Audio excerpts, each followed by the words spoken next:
Welcome to MOBE Mondays. Good evening and welcome. My name is Yvette Moyo, and I am the founder of MOBE, Marketing Opportunities in Business and Entertainment. For those of you who haven't been with us for a while or didn't previously know about this MOBE format, I will just give you a little bit of history. In probably 1994, our company, a marketing firm that was launched out of my own media background, working with a magazine called Dollars and Cents, a Black business magazine that competed with Black Enterprise magazine on a national level after starting out as a newsletter. I went from vice president and director of sales and marketing for that magazine to launch my own company. And a couple of brands that came from that are Real Men Cook, the National Father's Day event, now in its 31st year, and also MOBE, Marketing Opportunities in Business and Entertainment, and Advanced Marketing Symposium series, created because our company was doing extremely well in its second or third year of business after I left the magazine. And mostly because of the clients that I had actually came along with me and asked me to do other things.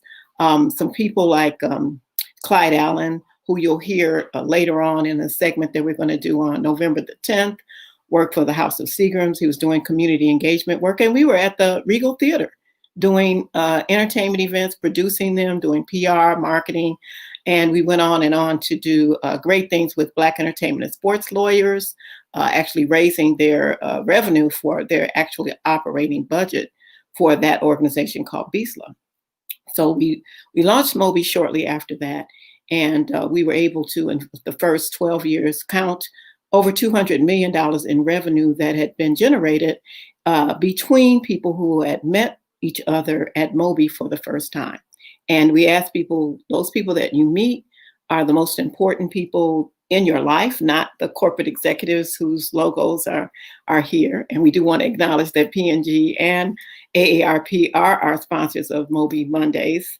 But we ask people to look at the individuals. We are so creative as Black people. And so many times when we're entrepreneurs or we have a certain product, others look at us as if it's substandard or somehow not as important as a corporate executive's idea.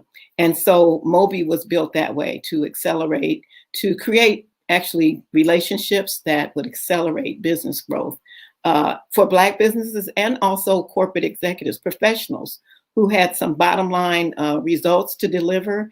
And we knew that if they used African-American professionals that were within this trusted group we called the MOBE family, they could go faster and win quicker. And so that's the history of MOBE. And tonight it's my pleasure to introduce you to the host of tonight's session, Mr. Kevin McFall, who has a media background as well. You probably know him most for his activities with Ebony when Ebony magazine went digital. It was a very exciting time for us. We did not know what things were going to look like or how that was going to happen. And it was Kevin McFall who really made that happen. It was a beautiful presentation, and we are still suffering the loss of Ebony, but I will say that Mr. McFall did an excellent job. Today, he is Chief Operating Officer of the Inner City Computer Stars Foundation and IT, Workforce Development and Social Enterprise, focused on building the talent pipeline by developing 1,000 IT business and communities leaders by 2022.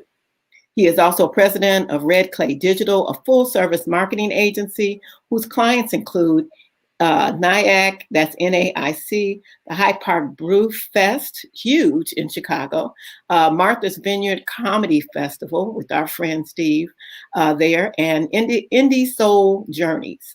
Also imparting knowledge to young Chicagoans, McFall serves as adjunct professor in the Department of Business with the City of Chicago colleges. And in his spare time, he is co-host of the world's best radio show and podcast, documenting the history and business of house music called Vintage House, and broadcast under the on-air pseudonym of Mega. We can go on and on with his digital strategy, business development, and as head of business development and integrated marketing, as senior vice president of Ebony Media Operations, formerly Johnson Publishing Company, home of the once iconic Ebony and Jet media brands. He's leveraged the disciplines of advertising, licensing, technology, and partnerships to impact entrepreneurial-driven organizations. He's considered an accomplished leader and player as a coach of high-performing teams. So there's so much more, and you can read his bio on the MOBE website, MOBE Symposium website. But at this time, it is my absolute pleasure to turn this segment over to Mr. Kevin McFall. Thank you very much, Yvette. What a rousing introduction. I am honored to be present under the MOBE brand here. It is quite an important brand for our community. And so I'm thankful for this opportunity and for everyone that engages around MOBE partnerships that are facilitated by Yvette and team. Tonight, I also am honored because we've assembled an expert panel to talk about the transformative power and state of Black newspapers, often underestimated still, even in today's era. We'll cover some of the reasons why it is still an impactful medium within the media industry. And hopefully your takeaway by the end of this evening will be a deeper understanding, a recommitment to this format, and certainly from our panelists' perspective, an opportunity to engage and partner with one or all of our participants this evening. I wanted to just start by giving the opportunity for our panelists to introduce themselves so that there's perspective on the voices being shared tonight. Angela. Hi, thanks so much for having me. I'm Angela Ford, the founder and executive director of the Obsidian Collection Archives. In short, we're digitizing Black history and putting it out there so these young people can see the truth instead of these unfriendly, unkind narratives that are out there right now. And Hiram. Good evening. My name is Hiram Jackson. I am the Chief Executive Officer of Real Times Media. We're based in Detroit, but we're a national organization. We're the owner of several media companies throughout the U.S. We have offices in Detroit, Pittsburgh, Chicago, Atlanta, and we touch 15 cities throughout the U.S. Excellent. And full disclosure, both Angela and Hiram have been awesome collaborators with myself and Red Clay Digital as a Absolutely. Yes. Melvin Wilson, last but not least. Sure. Melvin Wilson from Solve Innovation Group, founder of that and an accelerator called Plural Accelerator. Have been in the ad game and the tech game and the banking game for about 25 years, and just trying to make more opportunities for people of color in all three of those realms. And so you have it from credible sources tonight. You'll get perspectives and points of view that will speak to the theme of our conversation, which is African American newspaper as a platform, as a vehicle that continues to resonate. A little history lesson at the beginning of this conversation, and this is from a study that Angela and I collaborated on about a year and a half, 2 years ago. African American Media Today published with support from the Democracy Fund. And in that, we opened talking about the very important year of 1827, in which an African-American owned and operated press was launched March 16th, 1827 to be exact. And that was the launch of Freedom's Journal. This newspaper advocated for the abolition of slavery. Its first issue eloquently and succinctly declared the newspaper's mission as, "We wish to plead our own cause. Too long have others spoken for us." And so with that powerful premise, they launched, and for over more than 150 years now, African-American newspapers have been among the strongest institutions in Black America. We've got Hiram Jackson, who is CEO of several of those long-standing brands. We are going to talk about the rationale, right, that was established by that very poignant mission statement from Freedom's Journal. So would you all agree, and I'll go roundtable here, that that same mission exists today for why Black newspapers are still so vital and important? It is that narrative that we own and that we're able to tell about our own communities rather than allowing for others. And I would like to start with you, Hiram. Yeah, I mean, I was just in getting ready for this session tonight. I took a look at that, that powerful statement that Russ Warm and Cornish made in 1827. And I just think it bears repeating. We wish to plead our own cause. For too long, others have spoken for us. And, how relevant is that today? I think that today that is more relevant than ever. We're going through some pretty turbulent times with the, recent resurgence of the Black Lives Matter movement in the midst of a 100-year pandemic. And, all of us were kind of glued to our houses, right? We're at home and watching images on TV. We're consuming more news. And I think all of us can see that, Black people need to be informed and educated more than ever. And, who best to speak to Black people than Black people? And who best to interpret the news, Black news, than Black people? I think that what, Black media gives us, Black newspapers give us, is kind of an unfiltered view of Black life. We own these properties, and therefore we can say what needs to be said, unedited, uninterrupted, unfiltered, and unapologetic. And I think that is what we need today, is for the world, for the broader community to see the pain and disparities that are existing in the Black community.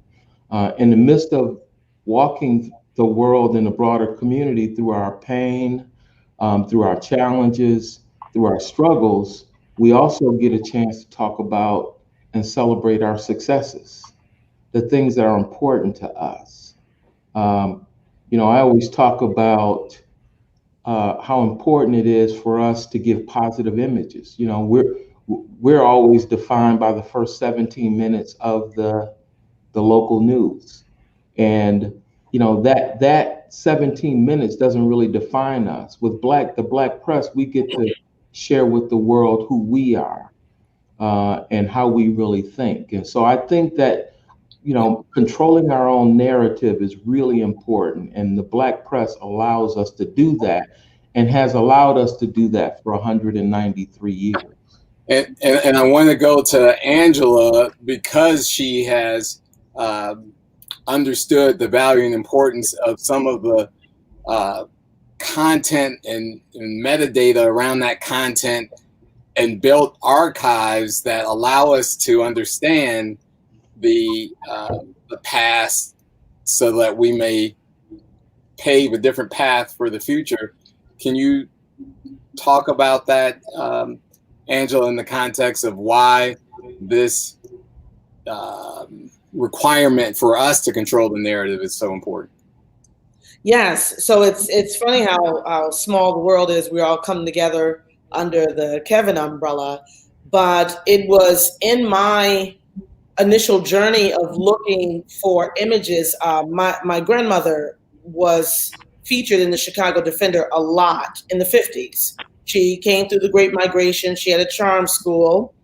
And as all of my elders passed away, I was just looking for some more cleaner images than what I had for our descendants, just to pass not just the pain, but the positive stories.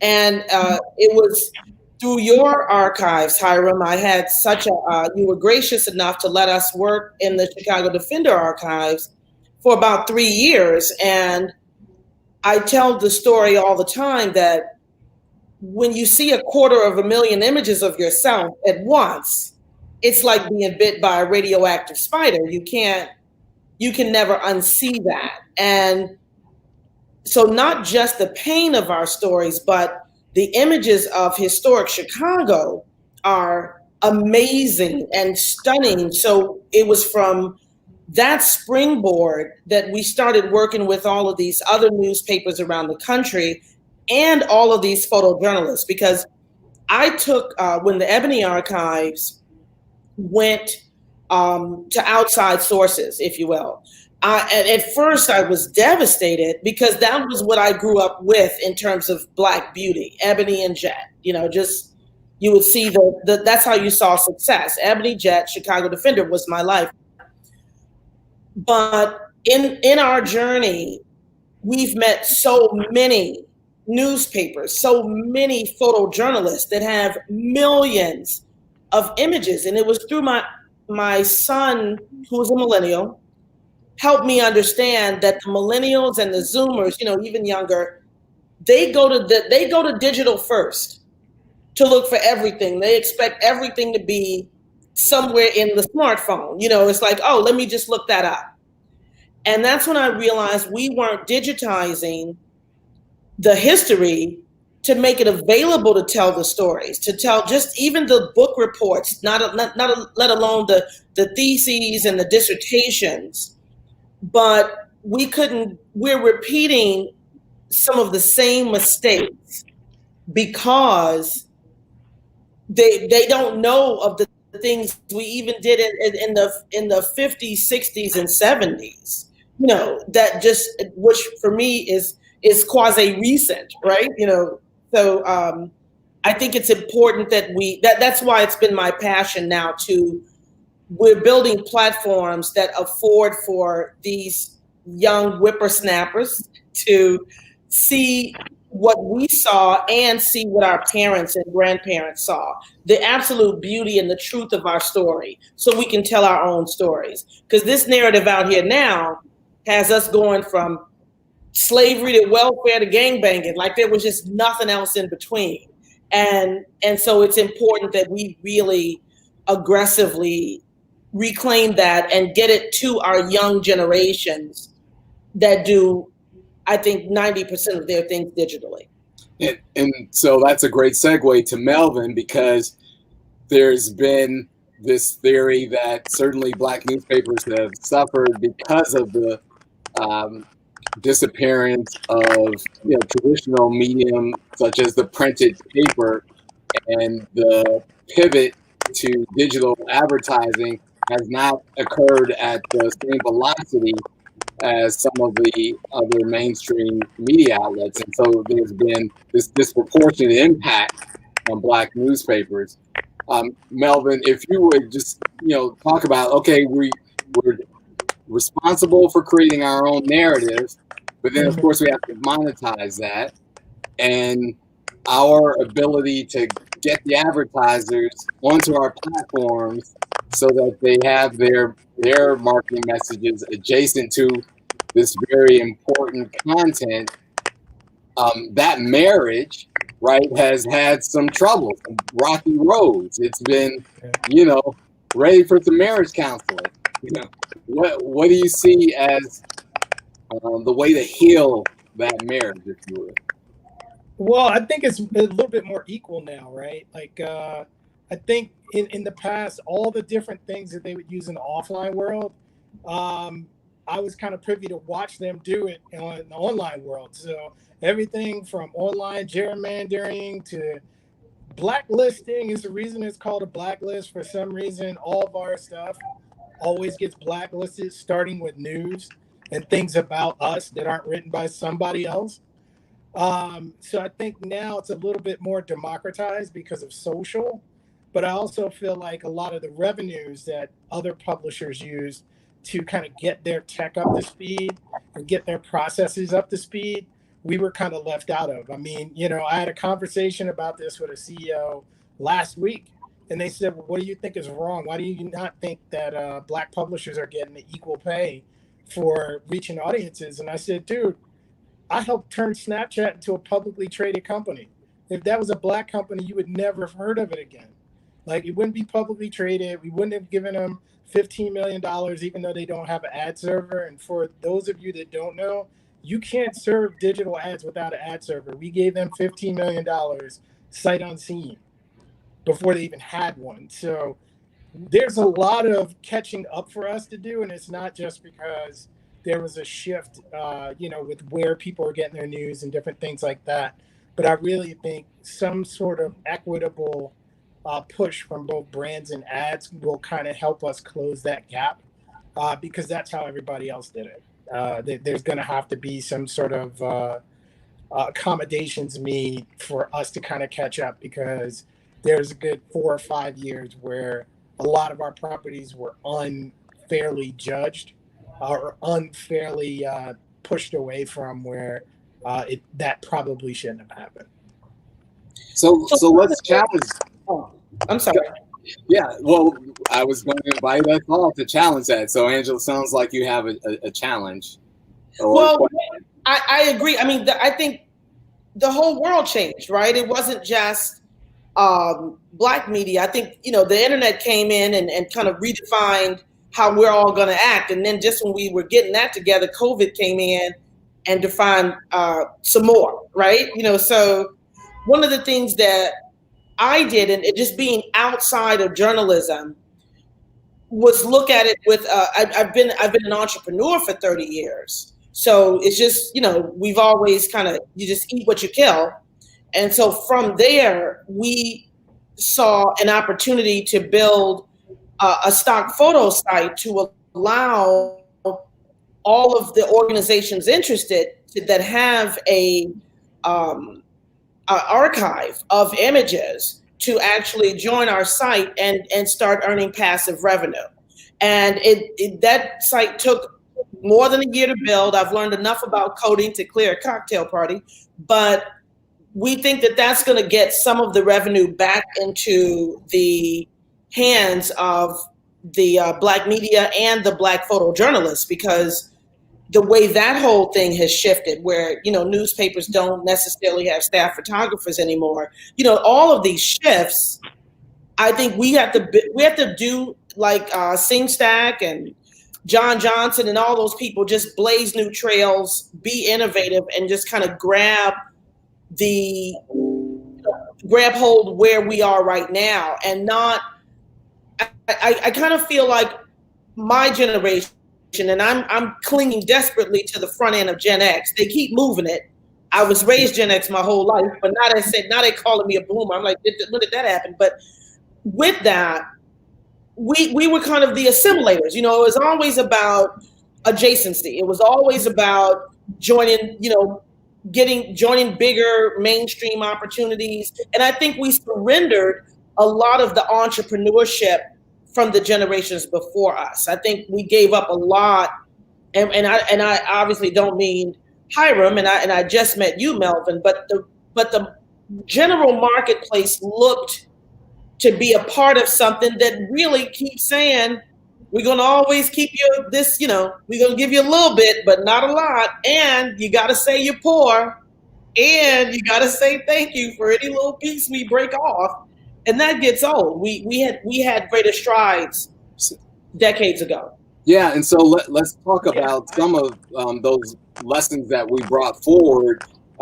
Certainly, let's take advertising out of the mix, right? The ability to sell the product, the news product, directly to the consumer was one that helped sustain the early days of newspapers. And when I say sustain, I'm talking about having newsrooms where you had assignment desks and you had editors and you had field reporters and people going out and gathering the news and then bringing it back to being edited. Hiram, there are certainly a mix of monetization models. You guys have, Real Times Media has done a good job of sort of trailblazing in innovation. Can you talk a little bit about some of the other things you're doing, like your experiential events where you're in the communities and engaging with your readership? Yeah, I thanks for that question, Kevin. We're the proud owners of some very old Black newspapers, right? And a few of them we've taken all digital. The Chicago Defender is now digital. The Atlanta Daily World.com is now digital. The Atlanta Tribune. We still print, and we're very successful in Detroit with the Michigan Chronicle, and we still print in Pittsburgh with the Pittsburgh Courier. Very strong newspaper there in Pittsburgh. We started this with 4, 5 community newspapers, and the truth of the matter is, and I just want to set the record straight on this: all print media is on a severe decline. Black, white, green, or yellow, right? It's all on a decline, and it's being driven by consumer habits. People want to consume the information and the news. They want to do it their way. They want to share stories. They want to comment on it. They want to read it at 3 a.m. And they want to consume this information the way they want to consume it. And so, it's very difficult to deliver something to people, the way you want to give it to them. So it's really being driven by the reader. So what we found very early is that what we had were very strong brands. And our real assets were, number one, the community trusted us.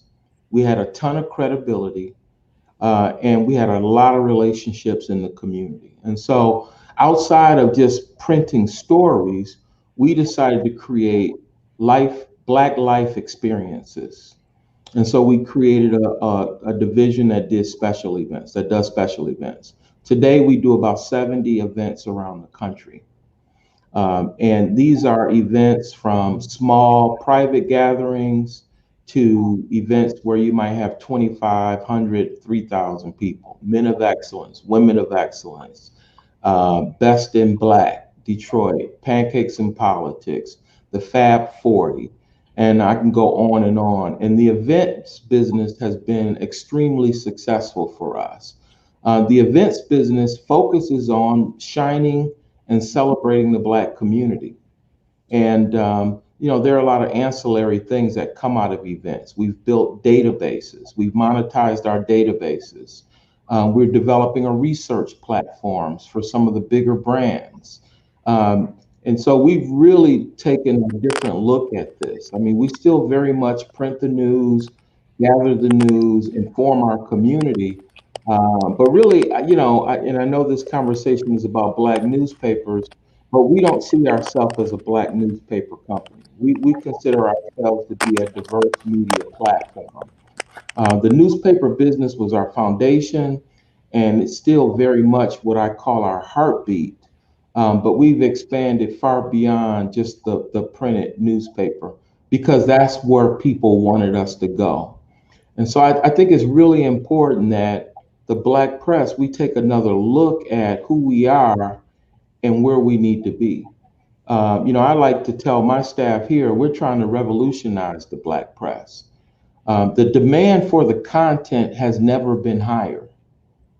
The demand for the stories that we generate has never been higher. People want to know about Black culture and Black life.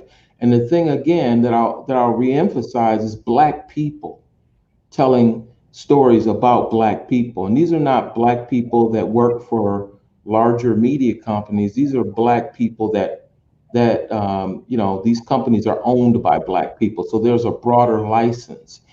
But I think the challenge is for us to challenge ourselves and say, we need to invest in our personnel. We need to invest in our infrastructure. We need to be more strategic and better use technology, to Melvin's point. And until we do that, we're going to always be focused on 1827 or 1940 or 1960. I respect and honor the past of the Black press. I mean, it's everything that we are, sits on top of the foundation that was created for the last 100 years. But I believe that we need to shift our thinking and start thinking about the future because we are relevant and we can become more relevant if we focus on the building blocks and giving people what they want as opposed to, complaining about the past and the present. And I'm so glad that you said that and you established this notion of decline. This conversation is definitely not about saving print by any means. It's about the power of the brands and their relationships with the communities. Right.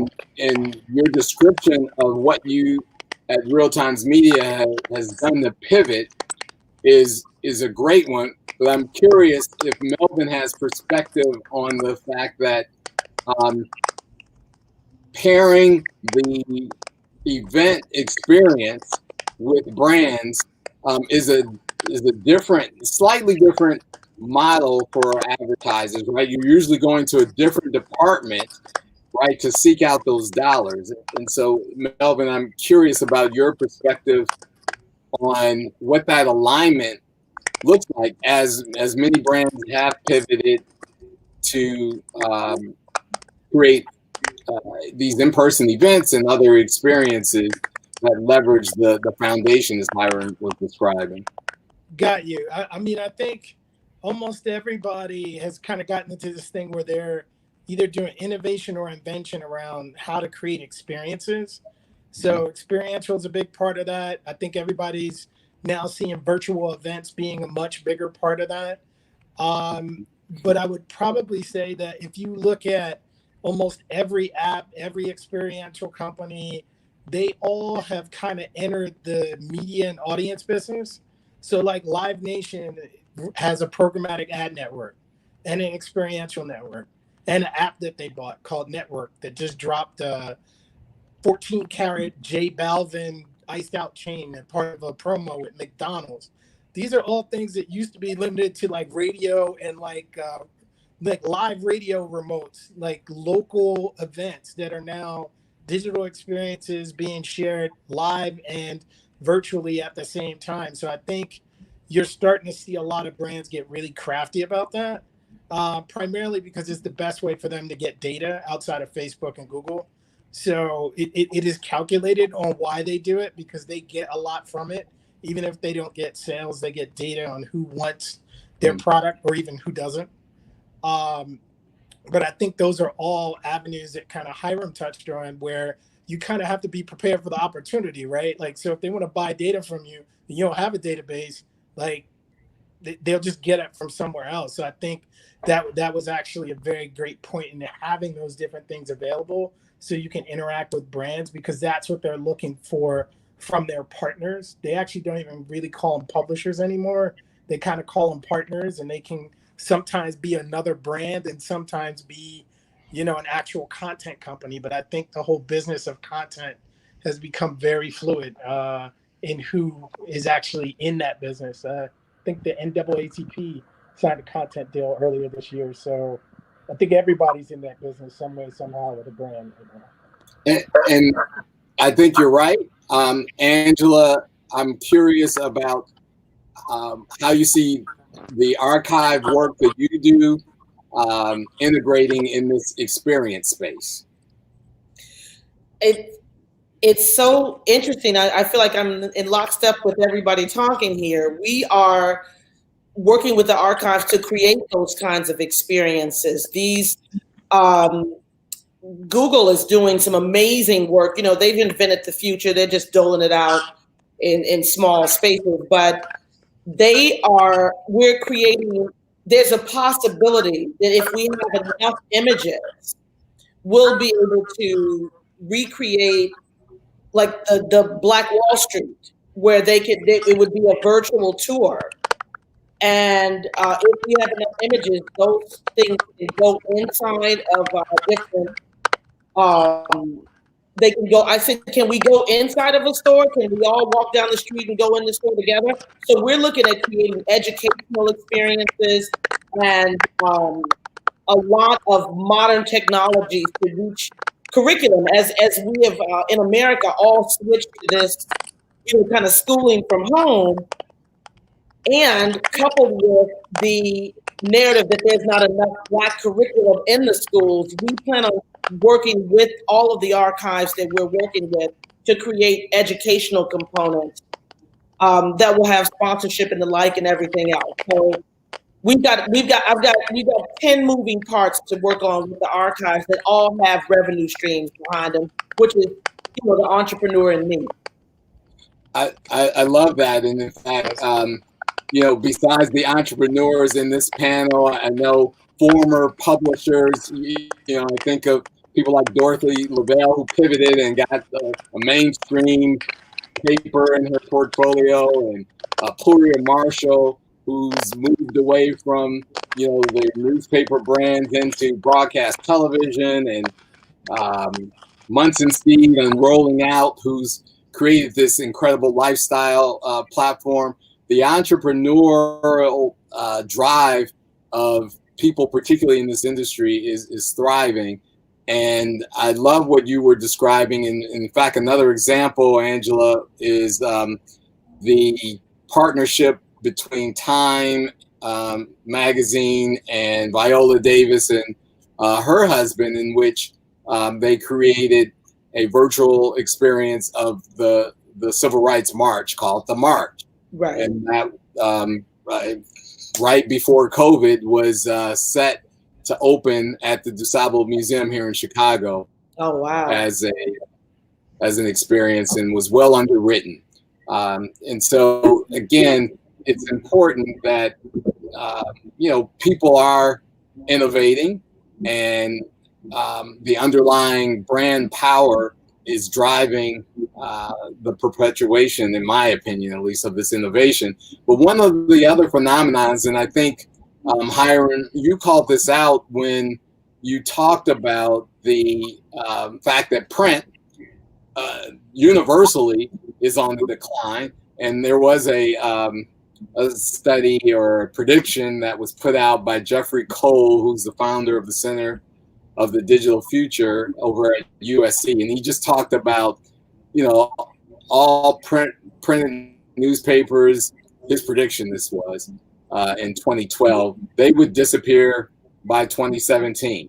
Right, that's 5 years or 3 years ago. Sorry, excuse my math. And that the country would be left with 3 or 4 national newspapers that would continue in their physical print form. The New York Times, Wall Street Journal, Washington Post, and the USA Today.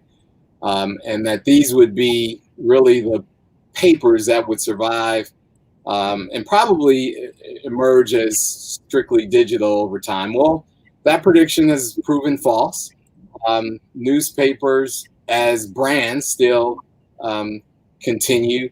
The Los Angeles Times which was once one of the nation's premier newspapers, has changed hands several times. I was once with the Tribune company that owned the LA Times, and since then it's been passed around 3 or 4 times. What we've seen happen, at least with these mainstream newspapers, is that many of them have been picked up by these multi-millionaire and billionaires. They've swooped in either for their own ego or for true altruistic sentiment to preserve these papers. But, you know, money has been put as an underbid for these newspapers. And I'm not saying it's working. I'm not saying it's slowing the decline, but it's surely infused another level of life into newspapers. Where are the Black billionaires and multimillionaires for the Black newspaper industry? Who wants to tackle that? I'm throwing that one up for grabs. Well, I think to try to mirror those mainstream models is a mistake, right? We're a different people. We do things differently. One of the things that I love about even just the African American culture is if you look at the cultures that did not, the industries that we did not mirror mainstream industry, then you're looking at music. And that's where a lot of our money concentration is, because they just went their own way. They didn't, you know, they didn't try to figure out who's going to be the mogul to start the record label. They started this whole mixtape thing. Then they had all that underground stuff, and they created, you know, not only incredible sounds, but incredible distribution channels, incredible entertainment systems, and stardom offline. So I think we should look more at our own community and figure out how we're going to disseminate this information, figure out how we're going to have these experiences, and not look to mirror their models, because those are, you know, that's not us. I love that call to action. It's interesting because what I was just referring to certainly happened with the magazine industry. Unfortunately, the outcome has in fact proven or validated your point, right? Ebony and Jet and Essence, now people swooped in on those brands and decimated them. And it's unfortunate. And yes, I said it, they've been decimated by inexperienced media, you know, people with money. And that was the same fear for what might happen with these mainstream media outlets. And I'm sorry, I think I cut Hiram or Melvin off in terms of your commentary. Yeah, I was just gonna say, like, I don't want to discount that it does take money to make this work. Like, that's real. Like, maybe not billionaire money, but you do have to invest in your company. Being digital literate is different. It's not the same as the print business. You got to invest in your infrastructure. To do events, you know, it takes a lot of money to execute 70 events. And you have to, with an event, you have to make the investment and wait sometimes 100, 120 days for your money. You know, you have to invest in your staff, in training and development. You got to invest in new platforms. So I think one of the Achilles heels of the Black press right now is that these are long-standing legacy businesses. These are many times family-owned, small, community-run newspapers with maybe 4 or 5 employees. And to ask someone to invest $100,000 or $250,000 in their business is a tall mountain to climb. But I do think that there is a huge market out there for producing Black content. And what we're seeing, for example, in your town, with Melody Span Cooper, she just built a live streaming platform. You know, her primary business was radio. She had a loyal audience. She had a lot of credibility. She's building content. So she took that foundation and said, I'm going to build a live streaming platform. we have to use that same level of ingenuity. You know, we have to not look at a Black newspaper as a newspaper. It is a communication tool. It's a vehicle for education and information. It is a beacon in the middle of the community that people trust. And so what does that mean? Like if you're doing quality events, people will come. If you're producing quality digital content, people will follow you. And so that's why we looked at our platform as a possible research platforms. You know, brands want to know buying habits of Black people. You know, all kinds of information you can give clients as it relates to habits. And so you really got to be creative in terms of how you monetize your platform, uh, knowing that the core of what you're doing is, you know, generating content that's informing, educating, and exciting your community. You know, I'm really excited about the future for people who are willing to do the work. Like if you're going to be selling quarter page ads for the next 20 years, you got a problem, right? You got a but if you're willing to look at your platform and learn from, you know, others who are being really creative out here and repackaging and reimagining your business, I think the future is bright. And the future, some say, is data. And certainly as a brand that communicates with consumers, Black newspapers are in a prime position, really, to mine the gold that is data. And so, Melvin, I'm curious from your perspective, and certainly understanding how programmatic advertising is architected, and you know, data management platforms can be at the heart of how you win in the programmatic space. Can you talk a little, give us a little tech lesson on what that programmatic architecture or opportunity really looks like, and where you believe Black communication platforms, I'm gonna start steering us in that direction, because we're evolved from Black newspapers and Black press now. So what do Black communication platforms have as an opportunity, if any, with this is the part where I think this is where the money comes in, right? Because if you're going to build that type of infrastructure, that's where you kind of do need financing, right? And that's where I was saying a lot of the other publishers have head start, because they've gotten folks to just basically have them invest in infrastructure first, right? So they built based on the data first. They actually built it based on us first. So a lot of the companies that I worked with in the innovation space, the first place they went were multicultural communities to mine data to do proof of concept. And then they rolled it out to general market, because as you guys know, I don't have to tell you, we're early adopters for almost everything, right? That is not missed. It's like, oh, okay, cool. They're going to be my first cohort of everything. And then I'm going to roll it out to general market and act like they didn't exist. And I think that's the part where if we don't have representation up front, we can't make the argument that Black folks actually brought the publisher I was talking about in the beginning of this convo, Snapchat, to the valuation they have now. They basically are the reason Twitter is even still a company. It's basically Black people and Trump, right? So like we never get the appropriate credit for those types of things, because we can't validate it. We can't say, hey, 90% of the people on Twitter who actually say anything are like Black people that actually have people following them.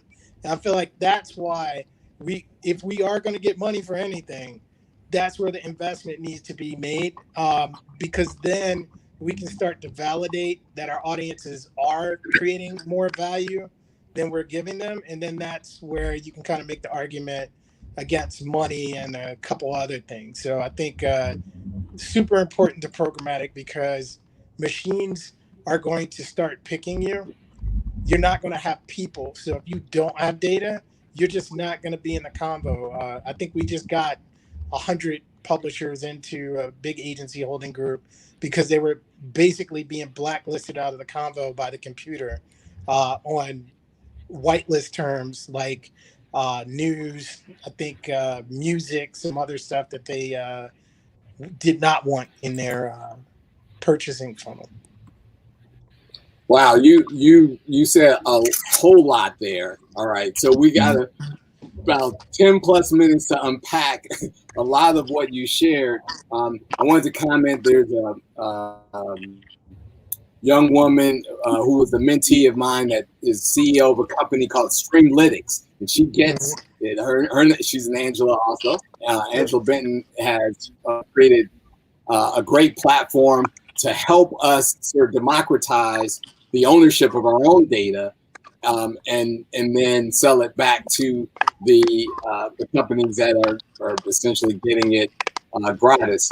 But the other piece that you talked about is this notion of data being collected by us about us rather as early adopters and movers and shakers with a lot of media consumption habits. And Cheryl Grace at Nielsen, who's a great advocate in the space, having been at Nielsen for a while, has championed this power of the data through research studies. I think they're on their 10th year.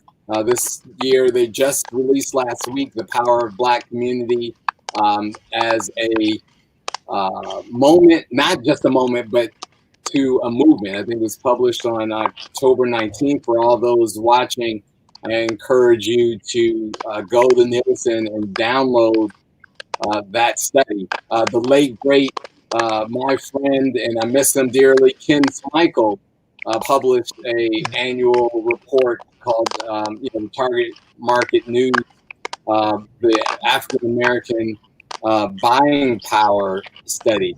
And so we know the power of the African American consumer already.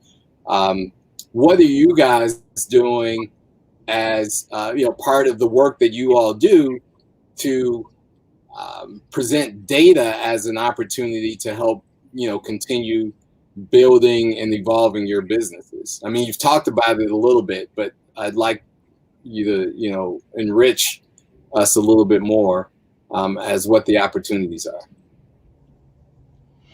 Well, one of the things, Kevin, that we're trying to do, and we just talked about this today in the office here, is I don't think that people realize just how much data you collect when people go on to your digital platforms. There's a lot of information, buying habits, health habits, travel habits. There's a lot of information that you can gather. We send out about 5 million emails per month. Every month, we send out 5 million emails. We do a digital daily in every market that we have, and then we send periodic e-blasts out during the day. Some of them are advertisements, some of it's breaking news, but we're able to through our email list, through our social media, through our websites, and surprisingly through print, we're able to gather a lot of data. And as you know, Kevin, we have a company called Who's Who in Black that's in 15 cities. And we have the headshot, the bio, and the email address over 500,000 African-American professionals. And so what we're doing now is compiling all of that information so that we can be a composite of information for brands, and talk to them about who we are and how much money we spend, as opposed to and approaching it in a proactive way, having that information and going to the brands with this information, as opposed to going into the office and just demanding, spend money with me because I'm Black. We have the data there that really proves, that Ken Smichael annual report, man, was something that was a Bible to me, and I miss it because it ranked the buying habits, healthcare, automobiles, groceries in all the top cities, and it was never replaced. And so, someone's got to fill that vacuum because he did a lot of work on that every year. The study that you talked about with Nielsen, just like you said, it just came out last week. I think that Black media in general, we got to do a better job at compiling this information and sharing it. We have some very creative people in Black media, like you said, Kevin, and we got to look at Black media differently because I think that if you look at sports, if you look at music, if you look at culture, all of that is producing content. And the delivery mechanism for delivering sports, delivering live streaming, television, cable, digital, all of it's similar in platforms. So you may have some access to technology that may benefit me. I look at the NMPA; those are the top Black newspapers in the country. Why can't we share a digital platform? How amazing would it be if you could go to a central location and have access to every Black newspaper in the country? How essential and important would that be? We would have access to the best technology and the content would be worldwide. Why can't we share some of our back office? We have a number of locations and we have a central location that does our billing, our receivables, our ad serving, Melvin, for our digital ads. Why can't we do that across the entire enterprise and have other Black media share on these platforms? The technology is available. We just have to educate Black publishers and Black entrepreneurs who are in media about what's available. And we have amazing Black people in tech, amazing Black people in tech. And so what we need to do is bring the tech community alongside the media community, because Melvin said it earlier, the tech community is now producing content, right? And they're, approaching into they're deep into the media space now. And so the media companies have to do the same thing. But there's a marriage there that could be powerful, Black media and Black tech. And then right in the middle is, the world of journalism. The internet has opened this up and really blew the doors off of journalism. Like everybody thinks they're a journalist now, everybody, right? But it's the great equalizer. It's the great equalizer for a small company that wants to have a big impact. So that's why I'm so excited about this, because we have the talent, we have the creativity, we have access to capital. Sometimes it feels like we don't, but good ideas attract capital. So I would encourage that. Like we start to encourage Black tech, Black media to consolidate to build larger platforms. Absolutely. And I know factually, certainly, that you believe in that, and to the point where you put your money where your mouth is and your vision is for that. And so I thank you for that call. I did want to hear briefly from Angela, and then there's a really quick topic that's very timely that I also want to touch upon. But Angela, from your perspective, that marriage of the archives and technology, I know you understand the importance of it in terms of how to make it discoverable, right? How do people search and then discover those important images and videos and other artifacts? Yes, I know a lot about metadata, search, artificial intelligence. We're working on all of that. And so we're launching 4 digital platforms, and we are definitely tracking the data and all of the users that use all of it. And we're merging all of that together, because I do know the data is probably the most important asset of what we're tapping into. And will be global this time next year if the planet still exists, right? So we've got, but we're really reaching out and tracking everything digitally. Very much, we're tracking all of the data. So 3 areas of content importance and the relevance of why communicating about these content areas is important from a Black perspective.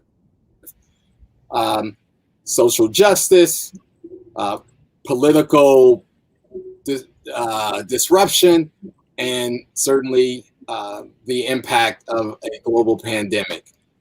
Can you guys hit very quickly from a perspective of why is the narrative from a Black lens about these 3 areas that are predominantly, affecting or disproportionately affecting our community? Why is that lens so critical and important? Melvin.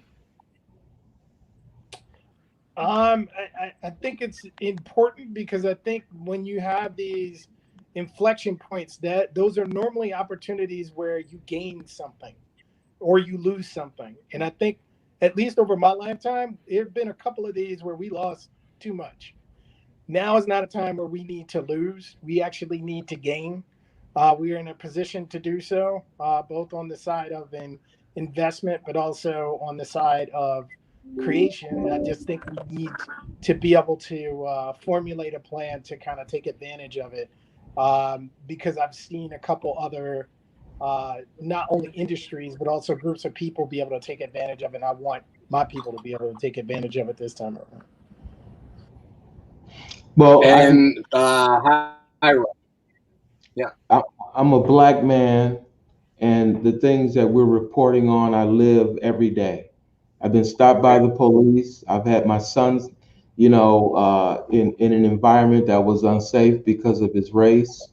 I've witnessed, inadequate health care.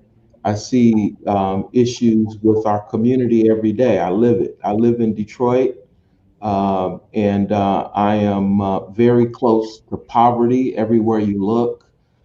So, we report on the things that we live and breathe every day. So it's not somebody telling us what's happening. It's something that we're living in and breathing in and surviving every day. Angela. Gosh, I think both of them said it well. I don't have anything else to add to that particular question, I don't think. Yeah, I think that the point you made, Melvin, about, this is a time of gain. Like, it's carpe diem, baby. We've got to seize the day right now, and the the opportunities, and the momentum around us seizing on these opportunities, I want to see sustained. It feels like it's waning a little bit. I'm glad for this MOBE forum because it's helping in keeping these topics at the forefront and relevant. We got to all continue to do our part. So we've got a question from our Facebook audience. They're asking, they want to understand the lenses from which we all come. We all are media professionals, and they want to understand how can artists really benefit from, I guess, the platforms we operate under, as well as around this carpe diem opportunity to seize the day. Well, I can say with our platform, we have thousands of images up now, but we'll have millions of images up by this time next year. And I'm always blown away with what these young kids are doing. I mean, you couldn't, 10 years ago, I wouldn't have understood Black Twitter. Most of my team are Zoomers. I mean, these kids are so young. I just feel what we're doing at the Obsidian Collection is making all of this available and letting the young people do amazing things with the information. That's kind of our overarching mission.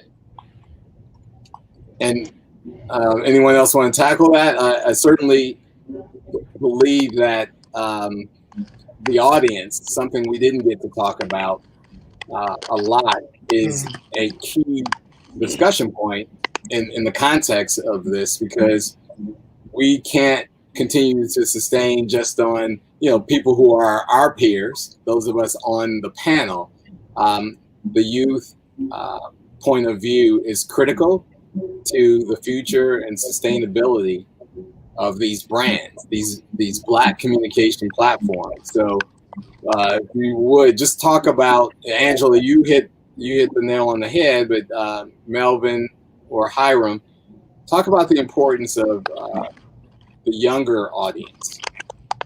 I think they're super important. I think the idea of being able to give them platforms where they can kind of communicate, share, create, and more importantly, transact is kind of what our job is. Because I think one of the things we couldn't do was we had a whole bunch of stuff we wanted to spread around, and we haven't anywhere for it to go. We didn't have the ability to share it with people or transact or do any of these things that you can empower people to do on platforms now. So, I mean, a lot of times when I'm talking to younger innovators, inventors, there's a group of kids that I had a chance to work with down in Texas through South by Southwest.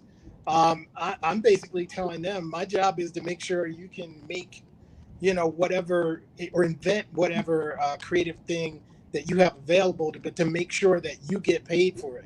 Because in our past, we had a lot of creative things that we created that we didn't get paid for, or we had to pay for distribution and they took all the money, or you don't have that hurdle now.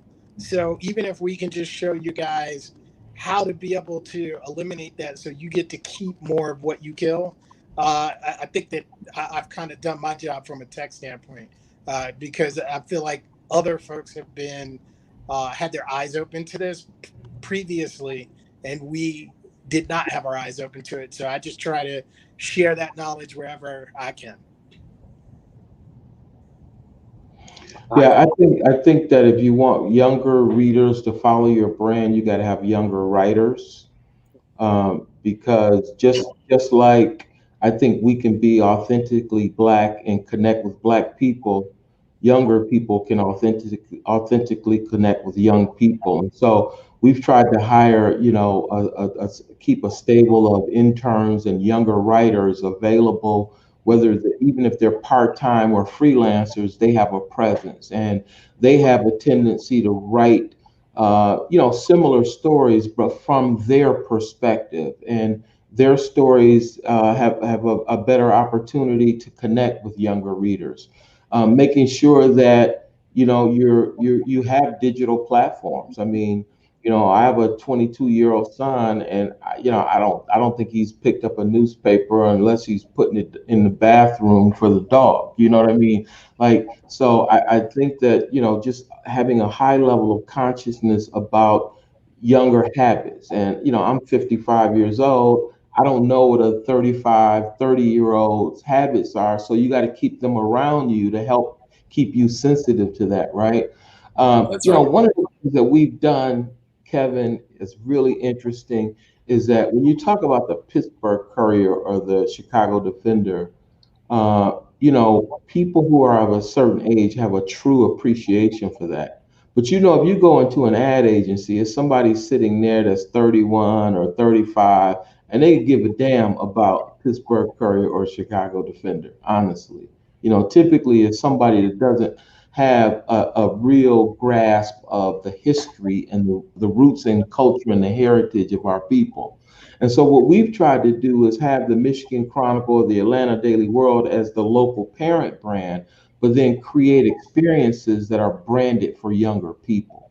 Yes. And that has worked for us. So in Pittsburgh, we have the Fab 40. In Michigan, we have the 40 under 40. And then we do a set of events that are geared to the different demographics. And so we have events that focus on young Black women. We have events that focus on entrepreneurs. We have career development types of programming and events. So that's been our strategy. I'm not asking I think Angela, you called it the Zoomer. And I mean, they are very much aware of the Michigan Chronicle and very in tune with the Michigan Chronicle because we're present. But we try to give them a different set of experiences and brands to attach themselves to that resonate directly with them. Very good. Angela Ford of the Obsidian Collection, Hiram Jackson, CEO of Real Times Media, and Melvin Wilson of the Solve Innovation Group. It has been an honor, a joy, and hopefully a mini movement created around supporting the Black communication vehicles, formerly known as the Black Press. But we are still here, we're still relevant, and we still resonate, particularly in an age of pandemics, of ironic behaviors in the White House, and social injustice in the streets and culture of this country. And so we tell our own narrative, we own that narrative, and it's up to our audiences to hear, to value, and to treasure those narratives. Yvette, thank you for this platform and the opportunity. Well, thank you so much. I love this. My heart is in the media, so I love the conversation. I love the innovation. Thank you so much, Kevin. You did an excellent job, and I just wrote down a few notes. One thing, we can still call it the Black Press. You know why? Because we still have the press for this business. It's a full court press right now, and there's no other time like right now to get in there and to be seen and to be known for the innovators that we are. Our culture drives everything. Everything. Twitter knows that, right? Our culture drives everything. And at this point, if we don't monetize it, we are doing a huge disservice to not only our children, but our grandchildren and generations to come. It is time that we stand up and be credited for the innovation in America, everything from food to technology that we have the capability to do. We have to change the narrative. And that's where Black communications vehicles are so important. I thank you all for being here. I saw some wonderful things heard some wonderful things about activating, bringing that audience to life from those pages, wherever they are. This is what Ebony Fashion Fair used to do. I mean, they were the first to do this. This is not a new thing with Black media. Again, our culture innovates. They're copying off of what John Johnson had to do when he couldn't do anything else to prove that he had an audience. He created the fashion fair, where there were actually people coming to life and seeing, coming out sororities and fraternities and city by city hosting events to say, wow, who are these Black people? How are they so well dressed? How are they affording this ticket? It's because we love ourselves. We love our culture. There's nothing more powerful than our culture. And so thank you so much for being here. One of the things, speaking of culture, speaking of what's happening in the world today, between now and the next MOBE, there will be a election coming. And one of the things that we're going to do the day before the election with our MOBE Mondays is to talk a little bit about the turmoil and the angst that we feel as African Americans with the coming election.